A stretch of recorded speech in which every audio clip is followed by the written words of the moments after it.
অবশেষে একটু আগে আর্জেন্টিনা বনাম জর্ডানের ম্যাচ দিয়ে শেষ হয়েছে বিশ্বকাপের গ্রুপ স্টেজের সকল ম্যাচ। দর্শক, আর্জেন্টিনার বাজিমাত, গ্রুপ স্টেজ থেকে বাদ পড়লো ইরান, উঠতে পারলো না নকআউট স্টেজে। ব্রাজিল, জার্মানি এবং ফ্রান্স সহ অন্যান্য দলগুলোর কি অবস্থা, চলুন এবার এক নজরে দেখে নেওয়া যে গ্রুপ পর্ব শেষে বিশ্বকাপের পয়েন্ট টেবিল। সর্বশেষ পয়েন্ট টেবিল ইতিমধ্যে প্রকাশ হয়ে গিয়েছে ফিফার। দর্শক, যেখানে প্রথমে কথা বলি এ গ্রুপ নিয়ে, যেখানে এ গ্রুপের দলগুলোর মধ্যে প্রথমে আছে মেক্সিকো। 3 ম্যাচে 3টাতেই জয় পেয়েছে, 9 পয়েন্ট নিয়ে 1 নম্বরে আছে তারা। 2 নম্বরে আছে সাউথ আফ্রিকা, 3 নম্বরে সাউথ কোরিয়া। সাউথ আফ্রিকার পয়েন্ট 4, সাউথ কোরিয়ার পয়েন্ট 3, অন্যদিকে 4 নম্বরে আছে চেকিয়া, তাদের পয়েন্ট 1। বি গ্রুপের 1 নম্বর আছে সুইজারল্যান্ড, তাদের পয়েন্ট 7। 2 নম্বরে আছে কানাডা, পয়েন্ট 4। 3 নম্বরে বসনিয়া, পয়েন্ট 4, অন্যদিকে 4 নম্বরে আছে কাতার, যারা বিশ্বকাপ থেকে বাদ পড়েছে, তাদের পয়েন্ট 1। সি গ্রুপের 1 নম্বর আছে ব্রাজিল, 2 নম্বর আছে মরক্কো, উভয় দলের পয়েন্ট 7 করে। 3 নম্বর আছে স্কটল্যান্ড, পয়েন্ট 3, অন্যদিকে 4 নম্বরে হাইতি, পয়েন্ট 0। ডি গ্রুপের 1 নম্বরে অবস্থান করছে যুক্তরাষ্ট্র, তারা 3 ম্যাচ খেলে 2টাতে জয় পেয়েছে, পয়েন্ট 6। 2 নম্বরে অস্ট্রেলিয়া, 3 নম্বরে প্যারাগুয়ে, তাদের পয়েন্ট 4 করে। 4 নম্বরে আছে তুর্কি, পয়েন্ট 3।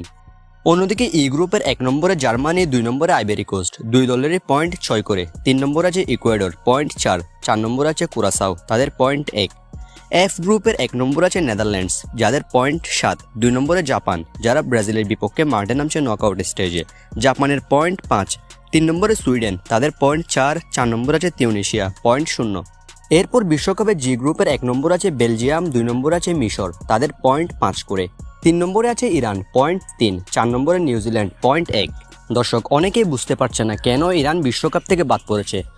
দর্শক, এবারের বিশ্বকাপে ইরানের পয়েন্ট হলো 3, যে কারণে বিশ্বকাপের নকআউট পর্বে পৌঁছানোর জন্য তাদেরকে তাকিয়ে থাকতে হয়েছে অস্ট্রিয়া বনাম আলজেরিয়ার ম্যাচটিতে। যদি কোনো একটা দল জয় পেত তাহলে ইরান কোয়ালিফাই করত, কিন্তু একটু আগে অস্ট্রিয়া বনাম আলজেরিয়ার ম্যাচটি 3-3 ড্র হয়েছে। ড্র হবার কারণে ইরান সরাসরি বাদ পড়েছে। এরপর এইচ গ্রুপের 1 নম্বর আছে স্পেন, পয়েন্ট 7। 2 নম্বরে কেপ ভার্দে, যারা আর্জেন্টিনার মুখোমুখি হবে রাউন্ড 32-এ, তাদের পয়েন্ট 3।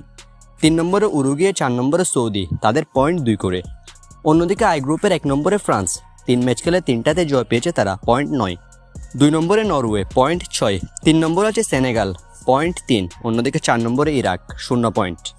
সেই সাথে এবারের বিশ্বকাপে বাজিমাত করা আর্জেন্টিনা আছে জে গ্রুপে, পয়েন্ট 9। 3 ম্যাচে 3টাতে জয়। 2 নম্বরে অস্ট্রিয়া, পয়েন্ট 4। 3 নম্বরে আলজেরিয়া, তাদের পয়েন্টও 4। 4 নম্বরে জর্ডান, পয়েন্ট 0। কে গ্রুপের 1 নম্বর আছে কলম্বিয়া, পয়েন্ট 7। 2 নম্বর আছে পর্তুগাল, 5 পয়েন্ট। 3 নম্বরে কঙ্গো, তাদের পয়েন্ট 4, অন্যদিকে 4 নম্বরে উজবেকিস্তান, পয়েন্ট 0। বিশ্বকাপের সর্বশেষ গ্রুপ অর্থাৎ এল গ্রুপের 1 নম্বর আছে ইংল্যান্ড, পয়েন্ট 7। 2 নম্বরে ক্রোয়েশিয়া, পয়েন্ট 6। 3 নম্বরে ঘানা, পয়েন্ট 4, অন্যদিকে 4 নম্বরে আছে পানামা, তাদের কোনো পয়েন্ট নেই, পয়েন্ট 0। দর্শক, এটাই হলো গ্রুপ পর্বের শেষে পয়েন্ট টেবিল, যেখানে বাজিমাত করেছে আর্জেন্টিনা, মেক্সিকো। ফ্রান্স 3 ম্যাচ খেলে 3টাতে জয় পেয়েছে তারা, অর্থাৎ 9 পয়েন্ট। ব্রাজিল 3 ম্যাচ খেলে 2টাতে জয় পেয়েছে, 1টা ড্র করেছে, অর্থাৎ তাদের পয়েন্ট 7। আগামীকাল থেকে শুরু হতে চলেছে বিশ্বকাপের নকআউট স্টেজ। এখন দেখা যাক কোন দল কতদূর যায়। বিশ্বকাপের নকআউট স্টেজ সহ সকল খবরাখবর পেতে আমাদের চ্যানেলটি সাবস্ক্রাইব করে রাখতে পারেন।